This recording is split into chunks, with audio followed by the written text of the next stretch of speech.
Hey there, before we dive in, a quick note. This podcast is an experiment in AI. Both the co-hosts and the entire conversation you're about to hear are generated by AI technology based on content and ideas owned by Danny Brown.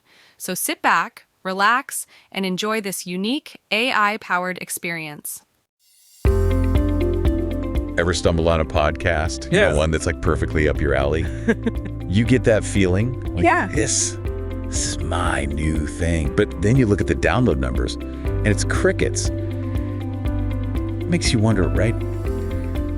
What is it that takes a podcast from hidden gem to smash hit? Yeah. And I know what you're thinking, quality. But hold on, today's deep dive, we're not talking sound effects or fancy intros. We're going deeper, way deeper. Okay. Two massive hurdles for indie podcasters, way bigger than just making good stuff. Findability and fundability. I like that. Right? So I found this article and they called it this whole thing a dual blade sword situation. Catchy, right? Yeah. Basically, for indie creators, it's like you can't have one without the other. And to help break it all down, we've got an expert in the house. Happy to be here. So what's the deal with this whole findability and fundability dilemma? Well, you're right. That dual blade thing, it really is the perfect way to put it. It's such a tightrope walk for indies. Totally. This article, it starts with a story, super relatable, about Danny. He's like the every podcaster, pouring everything into his show. But he's stuck, wants more listeners, obviously, who doesn't. But how do you break through when you don't have the means? It's the classic catch-22.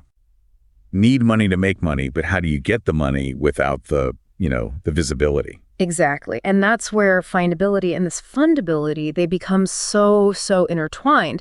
Because findability, it's not just being on Apple Podcasts or Spotify. It's about being discoverable by the right listeners. That makes sense. Like your podcast, it could be this tiny needle in a giant haystack, or it's a beacon, drawing people in, the exact right people. Okay, so fundability then, that's what gives you the resources for like building that beacon, right? Yeah, exactly. It's having the money to invest, better equipment, maybe some marketing, or even getting help with stuff like editing so you can focus on the content itself.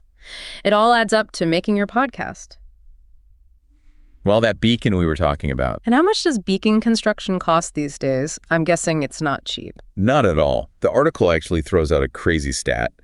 Outsourcing, even just the basics, could run an indie podcaster something like $12,000 a year. Whoa, $12,000. That's like some people's rent money. Right. Really puts it all in perspective. Right. It does. That number, if anything, it shows how much we as creators undervalue our own time. Because even if you DIY everything, that's still time, energy. Time you could spend doing things to actually earn, like connecting with sponsors or building up a community around your show. It's funny you mention that about time being valuable, because this whole cost thing, it got me thinking about podcast awards. Okay, yeah. Like on the one hand, they seem amazing, right? Boosts your visibility. You get that little seal of approval. Right. But then I'm like, wait a minute, how much does it even cost to enter some of these things? Yeah. And wouldn't you know it, the article gets into this too. Yeah, it's wild. It really is a case of need money to even try and get more money. Take the Webby Awards. Exactly. Those are what, like a couple $100? Just to consider. For someone starting out, that's like their whole budget. Oh, for sure. And it's not just them. Oh, man. I remember when I was just starting my podcast, there was this award. Perfect. Absolutely perfect for my show. The theme, the categories, everything. Oh, wow. But the entry fee? Yeah. It was my entire grocery budget for the month. Like literally, do I eat this month or chase this dream? Oof. Yeah. This article, it does point out some good stuff, like some bright spots where people are actually trying to make things better for indies. Yeah. Like what? Well, like Goodpods. You familiar with that? I've heard of it, yeah. It's an app, right? It's an app. And they seem really into supporting independent creators. They are. And honestly, one of the best things they do is focus on discovery, but like curated discovery. Because the algorithms on a lot of these platforms, they favor the big names, the ones with the money to throw around. Yeah. Goodpods. They level the playing field a bit. Oh, interesting. How so? They've got charts just for indie shows. Small thing, but it makes a huge difference. It means your show's actually getting in front of the right people, like listeners who want to find new stuff. See, that's so smart. That algorithm thing, I hadn't even considered that. It's like this whole other layer of, I don't know, this hidden impact on what we even end up listening to, what gets seen. Totally. It really shows how important it is for these platforms, the apps, to be intentional about how they're designed, what the algorithms do, if they really want a diverse podcasting world, that is. Because it's not just about throwing money at the problem, right? There needs to be a way for good content to actually rise to the top no matter what. It's like we almost need a whole new mindset for how we find and support podcasts, right? Yeah, totally. And the article, it actually goes there. Towards the end, it talks about solutions, like really big picture stuff. One that stood out to me was this idea of streaming payments, like how music does it. Oh, okay. So instead of relying on ads so much or hoping people chip in on Patreon, maybe podcasts could be on those services or like their own thing where you pay monthly and you get all the content. Yeah, and that model, it works. We see it with music, with, other stuff. For podcasters, it could mean steady income, which especially when you're starting out, not having to chase those big ad deals, that's huge. Right, makes sense. Yeah. But then does that solve the other problem?